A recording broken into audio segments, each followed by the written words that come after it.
नमस्कार, 22 का महासमर देख रहे हैं आप। मैं हूं अनामिका पांडे। नमस्कार, मैं कुंदन जमैर। 22 का महासमर में सियासत की हर खबर समेटे हम एक बार फिर से हाजिर हैं। आज आपको दिखाएंगे क्यों 2022 में होने वाले यूपी विधानसभा चुनाव के लिए बीजेपी का दिग्गज प्लान क्या है, और इस बार गुरु पूर्णिमा का क्या है सियासी कनेक्शन। गुरु पूर्णिमा के सहारे कैसे ब्राह्मण वोट बैंक को रिझाने की कोशिश की जा रही है, और ये प्लान 22 के महासमर में कितना कारगर होगा। इसके साथ ही बताएंगे कि सावन के इस महीने में कैसे बाबा भोले और भोलेनाथ के आशीर्वाद के सहारे सियासी बैतरनी पार करने की कोशिश की जा रही है। शिव भक्तों के गंगा जल पहुंचाने का क्या है सियासी दलों का प्लान।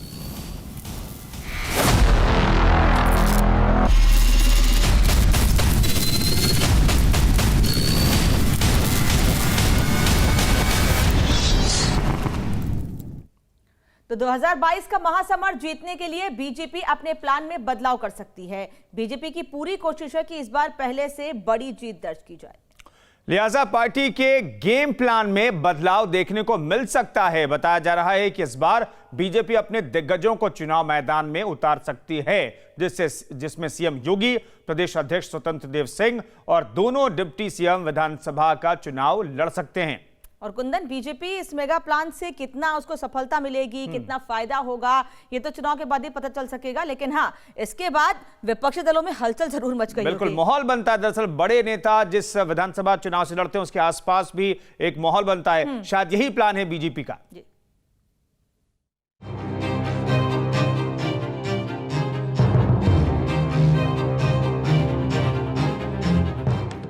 2022 के लिए बीजेपी का मेगा प्लान। दिग्गजों पर दांव लगाएगी बीजेपी। विधानसभा के रण में उतरेंगे दिग्गज। जैसे जैसे चुनाव की घड़ी पास आ रही है, वैसे वैसे सियासी दलों के दांव पेच भी बदल रहे हैं। बीजेपी भी 2022 के महासमर के लिए प्लान में बदलाव कर रही है। खबर है कि विधानसभा चुनाव की जंग जीतने के लिए बीजेपी इस बार दिग्गजों पर दांव लगा सकती है। बीजेपी इस बार सीएम योगी, डिप्टी सीएम केशव प्रसाद मौर्य, दिनेश शर्मा को चुनाव मैदान में उतार सकती है। वहीं प्रदेश अध्यक्ष स्वतंत्र देव सिंह, महेंद्र सिंह भी चुनावी ताल ठोक सकते हैं। बताया जा रहा है कि सीएम योगी गोरखपुर से चुनावी मैदान में उतर सकते हैं। केशव प्रसाद मौर्य कौशाम्बी की सिराथू सीट से चुनाव लड़ सकते हैं। दिनेश शर्मा को लखनऊ से मैदान में उतारा जा सकता है, तो महेंद्र सिंह के कुंडा से चुनाव में लड़ने की अटकलें हैं। हालांकि बीजेपी अभी इस मुद्दे पर कुछ भी साफ साफ बोलने से बच रही है। कौन चुनाव लड़ेगा, कहां से चुनाव लड़ेगा, इसका निर्णय चुनाव समिति की बैठक के बाद होता है। इसलिए कौन चुनाव लड़ेगा इसको लेकर के अभी से तय करना मुझे लगता है बहुत जल्दबाजी है। समाजवादी पार्टी ने बीजेपी के इस गेम प्लान पर चुटकी ली है। ये जनता के बीच गए तो जो हारने का श्री गणेश होगा, इन्हीं नेताओं से जनता शुरू करेगी और फिर पूरी भाजपा का सफाया 2022 में करेगी। कांग्रेस का कहना है कि बीजेपी बिखरा हुआ जनाधार बचाने के लिए संघर्ष कर रही है। दरकती हुई जमीन, खोता हुआ विश्वास और बिखरता हुआ जनाधार को बचाने के लिए भारतीय जनता पार्टी संघर्ष कर रही है। और यही कारण है कि शीर्ष नेतृत्व से लेके और उत्तर प्रदेश की भारतीय जनता पार्टी की सरकार आपस में नूरा कुश्ती हो रही है। बीजेपी 2022 में 2017 से बड़ी जीत दर्ज करना चाहती है, और इसके लिए वो हर तरह से दांव पेच आजमा रही है। अब देखना होगा कि अगर बीजेपी इसी प्लान के जरिए आगे बढ़ती है तो विरोधी उसे घेरने के लिए कौन सा दांव आजमाते हैं। लखनऊ से अनिल यादव के साथ टीम न्यूज स्टेट। तो कुंदन, कुल मिलाकर उत्तर प्रदेश के 2022 के विधानसभा चुनाव में दिग्गजों का दंगल देखने को मिलने वाला है। बिल्कुल, सीएम योगी, केशव प्रसाद मौर्य और दिनेश शर्मा को चुनाव लड़ाने की तैयारी चल रही है। और गोरखपुर की किसी भी सीट से चुनाव लड़ सकते हैं मुख्यमंत्री योगी आदित्यनाथ। दरअसल दिग्गजों के चुनाव लड़ने से बीजेपी को फायदा मिलेगा क्या, ये बड़ा सवाल है। लेकिन दरअसल माहौल बनाना चाहती है बीजेपी। और अब ये भी सबके मन में उठ रहा है सवाल कि बीजेपी का जो गेम प्लान है, ये दिग्गजों वाला गेम प्लान दूसरों पर कितना भारी पड़ने वाला है। बिल्कुल, नतीजे बताएंगे कि ये जो गेम प्लान तैयार किया गया है उससे बीजेपी को क्या फायदा होगा और विरोधियों को क्या नुकसान होगा। अनिल यादव हमारे साथ जुड़ रहे हैं इस खबर पर बातचीत करने के लिए। अनिल, दिग्गजों के चुनाव मैदान में उतरने से माहौल तो बनता है, बीजेपी बखूबी जानती है। तो क्या ये माना जाए जो उत्तर प्रदेश के जो दिग्गज हैं, जो बड़ी जिम्मेदारी संभाल रहे हैं इस वक्त, उन्हें चुनाव मैदान में बीजेपी उतारेगी? बिल्कुल, देखिए, जिन नामों की आज चर्चा दिन भर होती रही है वो बीजेपी के यूपी में सबसे बड़े चेहरे हैं और ये सभी नेता अभी विधान परिषद में हैं। तो बीजेपी का साफ मानना है कि जब बड़ा नेता चुनाव लड़ता है तो वो न सिर्फ अपनी सीट पर जीत इंश्योर करता है बल्कि जो अगल बगल के जिलों की सीट होती हैं उसका भी उस पर असर पड़ता है। आपको याद होगा लोकसभा का जब चुनाव हुआ था तो 4 मंत्री बीजेपी ने लोकसभा के चुनाव में उतार दिए थे, रीता बहुगुणा जोशी और मुकुट बिहारी वर्मा, इसके अलावा एसपी सिंह बघेल और सत्यदेव पचौरी। ये तमाम नेता चुनाव लड़े थे और जीते भी थे। इसमें सिर्फ मुकुट बिहारी वर्मा अकेले ऐसे मंत्री थे जो चुनाव हार गए। तो बीजेपी को लगता है कि अब मुख्यमंत्री योगी आदित्यनाथ, दोनों उप मुख्यमंत्री और प्रदेश अध्यक्ष स्वतंत्र देव सिंह, महेंद्र सिंह जैसे बड़े नेता ये चुनाव लड़ेंगे तो इसका असर न सिर्फ उनकी सीट पर पड़ेगा बल्कि जिस जिले से वो चुनाव लड़ेंगे उस जिले के अलावा अगल बगल के जिलों को भी वो प्रभावित करेंगे। यही वजह है कि 2022 में जीत इंश्योर करने के लिए बीजेपी अपने तमाम दिग्गजों को वापस चुनावी मैदान में उतारने का प्लान कर रही है। हालांकि किसी बीजेपी के बड़े नेता ने इसको भी स्वीकार नहीं किया है, लेकिन ये बात दिल्ली से निकली है और दिल्ली हाईकमान चाहता है कि इस पे आगे बढ़ा जाए और निश्चित ही माना जा रहा है कि अब ये सभी बड़े नेता चुनावी मैदान में दिखाई देंगे। धन्यवाद अनिल आपका तमाम जानकारी के लिए। लेकिन कुंदन, ये भी कहा जा रहा है, कुछ लोग तो ऐसे भी आ रहे हैं अब सामने जो ये कह रहे हैं कि मुख्यमंत्री अगर अयोध्या से चुनाव लड़ना चाहेंगे तो अपनी सीट छोड़ देंगे जिससे मुख्यमंत्री वहां से चुनाव लड़ सकें। बिल्कुल बिल्कुल। और कहते हैं कि गुरु के बिना ज्ञान नहीं मिलता है और राजकाज चलाने में भी गुरु ज्ञान की बड़ी भूमिका होती है। ये पंक्तियां इसलिए क्योंकि इस बार गुरु पूर्णिमा का पर्व सियासी मायनों में बेहद खास है। गुरु पूर्णिमा के बहाने ब्राह्मण समाज को रिझाने की कोशिश की जा रही है। बीजेपी नेताओं और कार्यकर्ताओं ने पूरे प्रदेश के मंदिरों में जाकर पुजारियों और संतों की पूजा की और 2022 के महासमर में जीत का आशीर्वाद लिया।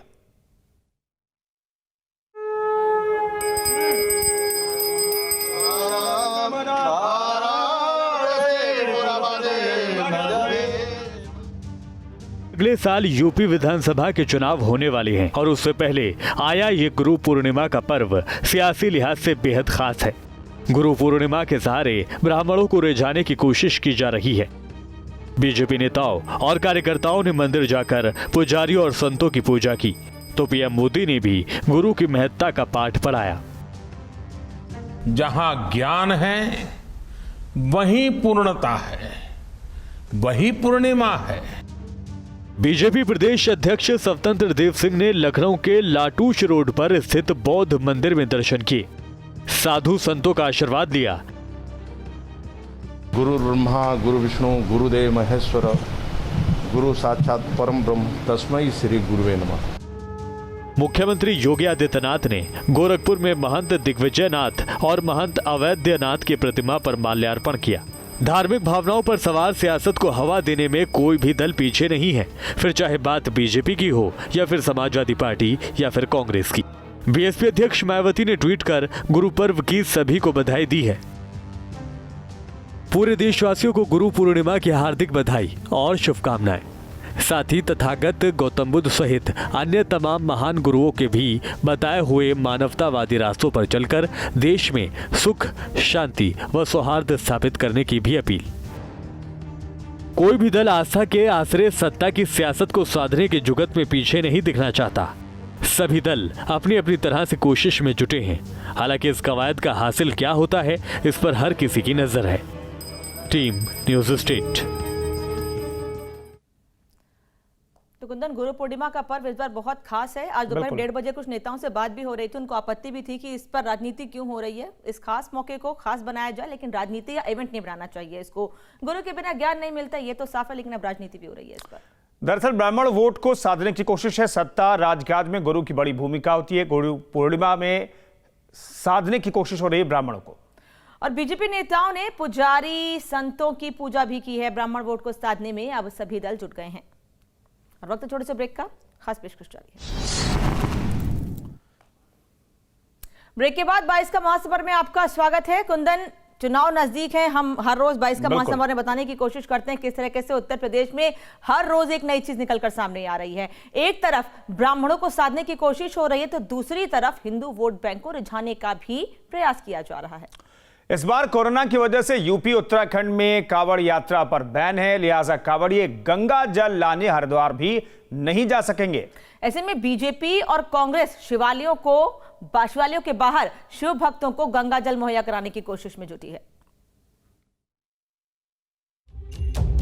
सावन के महीने में सियासी दल आस्था के सहारे सियासी बैतरनी पार करने की कोशिश में लगे हैं। इस बार यूपी और उत्तराखंड में कांवड़ यात्रा पर बैन लगा हुआ है, लिहाजा सियासी दल वोट बैंक की राजनीति में आस्था का रंग घोलने की कोशिश में जुट गए हैं। चाहे कांग्रेस हो या बीजेपी, दोनों पार्टियां शिव भक्तों को रिझाने में जुट गई हैं। मेरठ में शिवालयों के बाहर गंगा जल से भरा टैंकर लगाने की तैयारी है। कांवड़ यात्रा तो रद्द हो गई, लेकिन जो शिव भक्तों का गंगा जल है, कांग्रेस पार्टी शिवालयों पर हम लोग गंगा जल उपलब्ध कराने का काम करेंगे। वहीं दूसरी तरफ बीजेपी की भी तैयारी पूरी है। पार्टी की कोशिश हर शिव भक्त को गंगा जल मुहैया कराने की है। भारतीय जनता पार्टी परिवार के कार्यकर्ता और हम सब मिलकर जो शिव भक्त जो गंगा जल से वंचित हैं उनको गंगा जल उपलब्ध करवाएंगे। प्रत्येक शिवालय में कैंप लगाएंगे और जनता को यह महसूस नहीं देंगे कि हम कहां से गंगा जल लाएं। भारतीय जनता पार्टी हर शिवालय में खड़ी मिलेगी। दूसरी तरफ बीजेपी कांग्रेस पर चुटकी लेने से भी नहीं चूकी। उनको मोदी जी के द्वारा किए गए कार्य या उनकी शैली अपनानी पड़ेगी, उनकी मजबूरी है। अभी वे तुष्टिकरण करके मानते थे कि हम जो है वोटों को पागल कर देंगे। सावन के बहाने हर पार्टी कांवड़ियों यानी हिंदू वोट बैंक को साधने की जुगत में जुट गई है। मेरठ का प्रसिद्ध श्री औगणनाथ मंदिर, जहां हर साल श्रावण मास पर लाखों कांवड़िए जल चढ़ाते हैं। ये काली पलटन के नाम से भी मशहूर है। 1857 में यहीं से गदर की शुरुआत हुई थी। इस बार कांवड़िए तो नहीं दिखेंगे, लेकिन आम श्रद्धालुओं के लिए अब राजनीतिक पार्टियां यहां श्रावण मास में और खासकर श्रावण मास की शिवरात्रि पर गंगा जल का अरेंजमेंट करने जा रही हैं। बीजेपी ने पिछली बार भी ये अरेंजमेंट्स किए थे, लेकिन इस बार कांग्रेस भी गंगा जल के टैंकर इन मंदिरों के बाहर यानी कि शिवालयों के बाहर खड़े करेगी और जो श्रद्धालु अपने आराध्य देव भगवान शिव को जलाभिषेक करना चाहते हैं वो गंगा जल से जलाभिषेक कर पाएंगे। ये जो राजनीति की भागीरथी है, इसमें सब डुबकी लगाकर कांवड़ में भी और शिवरात्रि में भी अपने पाप धोना चाहते हैं, यानी कि वैतरणी पार करना चाहते हैं। वैतरणी, चुनाव की वैतरणी।